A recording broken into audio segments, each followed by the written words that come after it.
بسم اللہ الرحمن الرحیم۔ السلام علیکم محترم ناظرین۔ اللہ پاک حضرت عائشہ صدیقہ رضی اللہ تعالیٰ عنہا سے ناراض کیوں ہوئے؟ مسلمان عورتیں یہ واقعات ضرور سنیں۔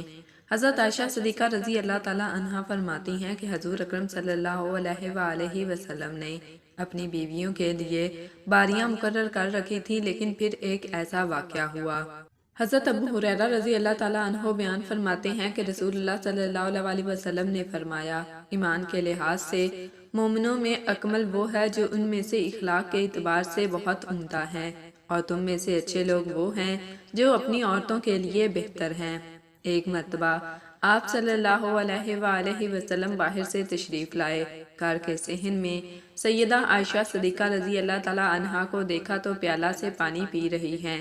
وہیں سے آپ صلی اللہ علیہ وسلم نے ارشاد فرمایا، اے حمیرہ، تھوڑا پانی میرے لیے بھی بچانا۔ غور فرمائیں، بیوی امتی ہیں، شوہر نبی ہیں۔ برکتیں نبی صلی اللہ علیہ وسلم کی ذات کے ساتھ ہمیشہ وابستہ ہوتی ہیں، مگر سبحان اللہ، آپ صلی اللہ علیہ وسلم اپنی رفیقہ حیات کے بچے ہوئے پانی کو پینا چاہتے ہیں۔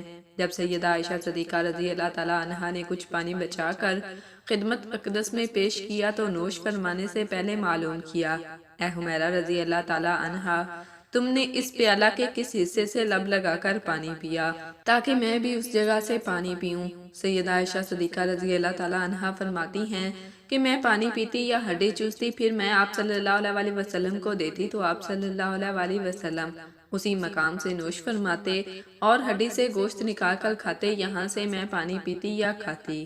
بعض اوقات ازواج مطہرات رضی اللہ تعالیٰ عنہم ادھر ادھر کے قصے یا گزرے ہوئے واقعات بیان کرتی تو آپ صلی اللہ علیہ وسلم برابر سماعت فرماتے رہتے اور خود بھی کبھی اپنے واقعات سناتے۔ کھانے پینے میں ازواج مطہرات رضی اللہ تعالیٰ عنہا کو کوئی روک ٹوک نہیں تھی، جو دستیاب ہوتا اس میں سے جو چاہتی کھاتی اور جو چاہتی پہنتی۔ اس زمانے میں ہاتھی کے دانتوں کے زیورات کا رواج تھا۔ آپ صلی اللہ علیہ وآلہ وسلم اس قسم کے زیور پہننے کا حکم فرماتے، بیویوں کا پاک صاف رہنا پسند فرماتے، ازواج مطہرات رضی اللہ تعالیٰ عنہن پر لعن طعن نہ فرماتے اور نہ ہی ان سے سخت اور درشت لہجے میں گفتگو فرماتے۔ اگر کوئی بات ناگواز خاطر ہوتی تو فی الوقت اس میں کمی فرما دیتے۔ ام المومنین حضرت عائشہ صدیقہ رضی اللہ تعالیٰ عنہ سے روایت ہے، بیان کرتی ہیں کہ خدا کی قسم میں نے یہ منظر دیکھا ہے کہ ایک روز ایک حبشی نابالغ لڑکے مسجد میں نیزہ بازی کر رہے تھے۔ حضور نبی کریم صلی اللہ علیہ وآلہ وسلم ان کا کھیل مجھے دکھانے کے لیے میری اپنی چادر کا پردہ کر کے میرے حجرے کے دروازے پر کھڑے ہو گئے جو مسجد میں کھلتا تھا۔ میں آپ صلی اللہ علیہ وسلم کے کاندھے کے درمیان میں سے ان کا کھیل دیکھتی رہی۔ آپ صلی اللہ علیہ وسلم میری وجہ سے مسلسل کھڑے رہے یہاں تک کہ میرا جی بھر گیا اور میں خود ہی لوٹ آئی۔ بخاری شریف کی حدیث نمبر 4912 میں سورہ تحریم کے اس واقعہ کی تفسیر ہے کہ جسے عمومی طور پر واقعہ تحریم کہا جاتا ہے۔ اس حدیث میں حضرت عائشہ صدیقہ رضی اللہ تعالیٰ عنہا روایت کرتی ہیں کہ رسول اللہ صلی اللہ علیہ وسلم نے اپنا معمول بنایا ہوا تھا کہ آپ ہر روز سورج ڈھلنے سے پہلے اپنی بیویوں سے ملنے جایا کرتے تھے، جتنا وقت اپنی بیویوں کے ساتھ گزارا کرتے، اور پھر سورج ڈھلنے کے بعد اپنی اس بیوی کے گھر چلے جایا کرتے جس کی اس دن باری ہوتی۔ بیویوں کی اس طرح سے باریاں تھیں کہ ایک رات ایک بیوی کے گھر جایا کرتے اور دوسری رات دوسری بیوی کے گھر تشریف لے جاتے۔ اسی طرح ہر بیوی کے لیے دن رات مقرر کیا ہوا تھا۔ جو دن جس بیوی کے لیے مقرر تھا، نبی کریم صلی اللہ علیہ وسلم دن رات اسی بیوی کے حجرے میں گزارا کرتے۔ حضور نبی کریم صلی اللہ علیہ وسلم کی بیویاں دو حصوں میں تقسیم تھیں، کیونکہ کچھ بیویوں کا آپس میں تعلق زیادہ ہونے کی وجہ سے وہ ہر بات آپس میں شیئر کرنے کو زیادہ پسند کرتی تھیں۔ ایک حصے میں حضرت عائشہ، حضرت سودہ، حضرت حفصہ، حضرت ام سلمہ رضی اللہ تعالیٰ عنہا اور دوسری ٹولی میں حضرت زینب بنت حجش اور باقی ساری بیویاں شامل تھیں۔ حضرت محمد صلی اللہ علیہ وسلم روزانہ معمول کے مطابق اپنی بیویوں کے گھر جاتے اور آخر میں اس بیوی کے گھر چلے جاتے تھے جہاں رات رکنا ہوتا۔ ایک وقت ایسا آیا کہ نبی کریم صلی اللہ علیہ وآلہ وسلم حضرت زینب بنت حجش رضی اللہ تعالیٰ عنہا کے گھر زیادہ وقت گزارنے لگے تو دوسری بیویوں نے محسوس کیا کہ نبی کریم صلی اللہ علیہ وسلم ہماری نسبت حضرت زینب کے پاس زیادہ وقت گزارتے ہیں۔ ایک دن سب اکٹھی ہوئیں اور ایک دوسرے سے معلوم کرنے لگی کیا وجہ ہے کہ نبی کریم صلی اللہ علیہ وآلہ وسلم حضرت زینب کے گھر زیادہ وقت گزارتے ہیں۔ تو معلوم ہوا کہ حضرت زینب رضی اللہ تعالی عنہا کے گھر کسی رشتہ دار نے شہد تحفہ بھیجا ہے اور حضرت زینب رضی اللہ تعالی عنہا وہ تحفہ روزانہ حضور اکرم صلی اللہ علیہ وسلم کی خدمت میں پیش کرتی ہیں، جو کہ نبی کریم صلی اللہ علیہ وسلم کو شہد بہت زیادہ پسند ہے۔ اس شہد کو مزے مزے سے پینے میں نبی اکرم صلی اللہ علیہ وسلم زیادہ وقت لگا دیتے تھے۔ اسی وجہ سے حضرت محمد صلی اللہ علیہ وسلم کا زیادہ وقت حضرت زینب کے گھر گزرتا رہا۔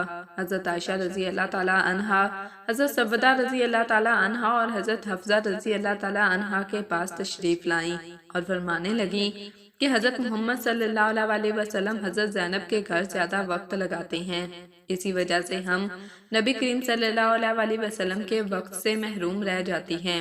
کوئی ایسی بات بتاؤ جس کی وجہ سے محمد صلی اللہ علیہ وسلم حضرت زینب کے گھر وقت کم دیا کریں۔ انہوں نے آپس میں سوچا کہ جب نبی اکرم صلی اللہ علیہ وسلم ہمارے پاس آئیں گے تو ہم نبی کریم صلی اللہ علیہ وسلم سے ایک ہی بات کہیں گے کہ اے حضور آپ کہاں تھے؟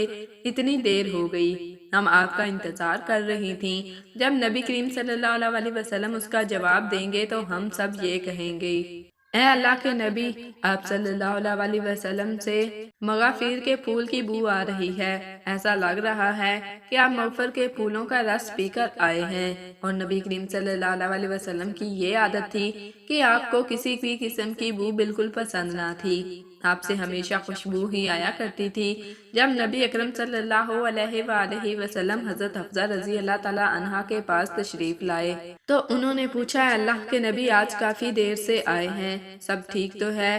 اس کا جواب دیتے نبی کریم صلی اللہ علیہ وسلم نے فرمایا میں زینب کے گھر سے شہد پی کر آ رہا ہوں۔ حضرت عائشہ، حضرت سودہ، حضرت حفصہ اور حضرت ام سلمہ رضی اللہ تعالی عنہا نبی کریم صلی اللہ علیہ وسلم کو کہا اے اللہ کے نبی آپ کے منہ مبارک سے مغافیر کے پھول کی بو آ رہی ہے۔ ان کو معلوم تھا کہ نبی کریم صلی اللہ علیہ وسلم ذرا سی بھی بو کو پسند نہیں کرتے، وہ کوئی ایسی چیز کے پاس نہیں جاتے جس سے ذرا سی بھی بو آنے کا ایسی چیز کے پاس خدشہ ہو۔ چنانچہ حضور اکرم صلی اللہ علیہ وسلم سب سے آخر میں حضرت حفصہ رضی اللہ تعالی عنہا کے پاس پہنچے۔ جب انہوں نے بھی یہی کہا کہ آپ سے مغافیر کی بو آ رہی ہے تو حضرت محمد صلی اللہ علیہ وسلم نے حضرت حفصہ رضی اللہ تعالی عنہا کے سامنے قسم کھا کر فرمایا کہ آج کے بعد میں کبھی شہد استعمال نہیں کروں گا۔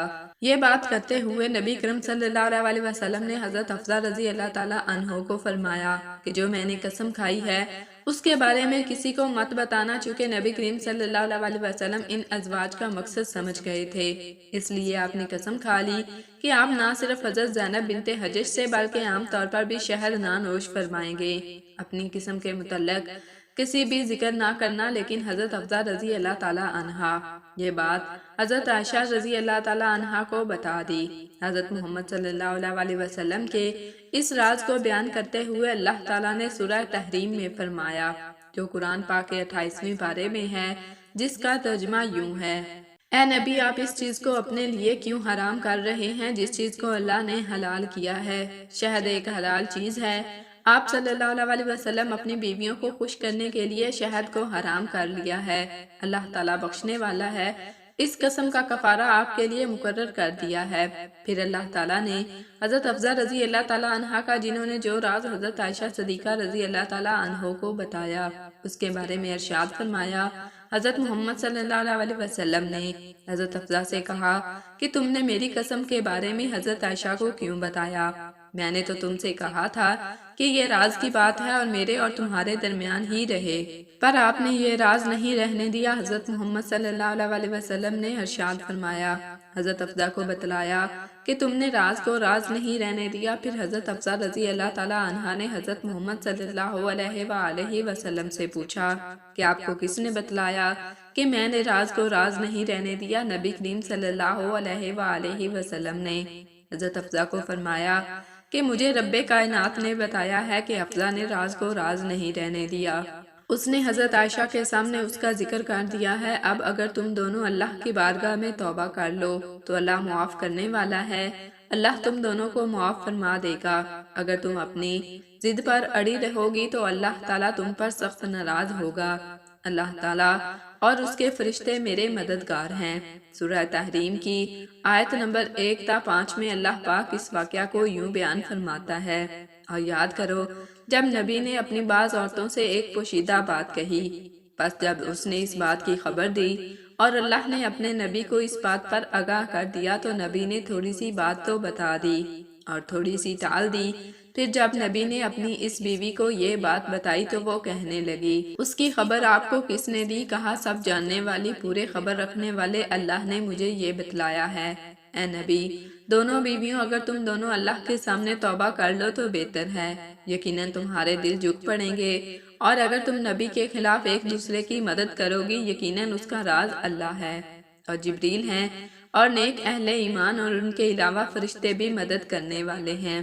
اس کے بعد حضرت حفصہ اور حضرت عائشہ صدیقہ رضی اللہ تعالیٰ عنہ نے اپنی غلطی تسلیم کرتے ہوئے اللہ پاک سے توبہ کی، اور پھر اللہ کے نبی نے اپنی قسم کا کفارہ ادا کیا، اور اگر یہ کوئی عام بندہ بات کہہ دیتا تو اس کا کسی بھی قسم کا کوئی فرق نہ پڑتا، لیکن نبی کریم صلی اللہ علیہ وسلم تو اللہ کے نبی ہیں، ان کی ہر ایک بات منہ سے نکلی ہوئی سچ اور حق ہوتی ہے۔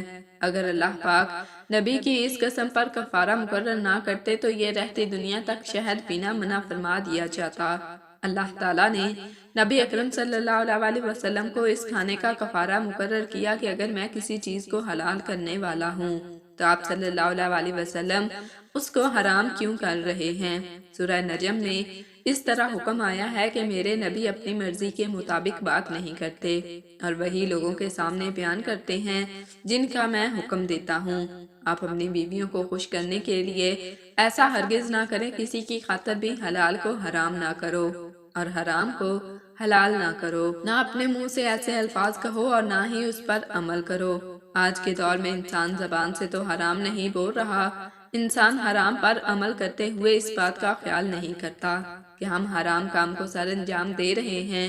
آج کل ہمارے نزدیک حرام نام کی تو کوئی چیز ہی نہیں، ہم گناہ کرتے ہوئے محسوس ہی نہیں کرتے کہ ہم گناہ کر رہے ہیں۔ اللہ پاک سے دعا ہے کہ اللہ ہمیں نیک کام کرنے اور برائیوں سے دور رہنے کی توفیق عطا فرمائے، ہمیں نبی کریم صلی اللہ علیہ وآلہ وسلم اور ان کی پاک آل سے بے پناہ محبت کرنے کی توفیق عطا فرمائے، آمین یا رب العالمین۔ ناظرین، کمنٹ باکس میں اللہ تعالیٰ کے 99 ناموں میں سے ایک نام ضرور ٹائپ کریں۔